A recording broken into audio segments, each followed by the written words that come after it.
Welcome to 6 TV. నా పేరు Shalini. Delhi liquor scam లో ఈడీ విచారణకు బీఆర్ఎస్ ఎమ్మెల్సీ కవిత హాజరయ్యారు.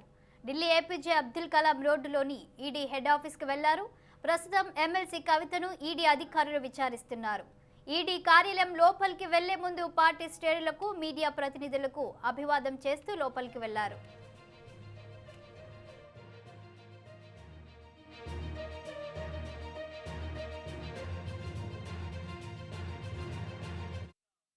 ఉత్కంఠతో ఢిల్లీ అంతా ఉత్కంఠతో నిండిపోయింది.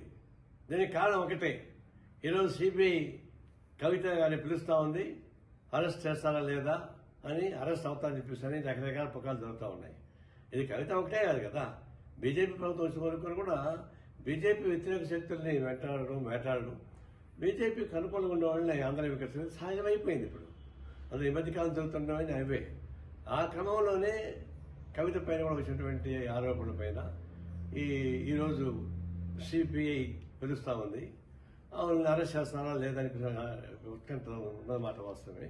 సింపుల్ రీజన్, ఇప్పుడు మోడీ జిందాబాద్ అంటే కవిత వదిలేస్తారు, లేదంటే లోపల పోతుంది. అది గతంలో జరిగిందే కదా, క్రమం జరుగుతూ ఉంది.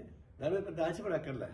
రాజకీయ దురుద్దేశంతో ప్రత్యర్థులందరినీ మట్టి వేయాలనేటువంటి ఉద్దేశంతో సత్వశేషం ఉండకూడదు అనేటువంటి పద్ధతుల్లో బీజేపీ ప్రభుత్వం పోతున్నప్పుడు అనేక రకాల వస్తూనే ఉంటాయి. అందులో భాగం ఇది కూడా.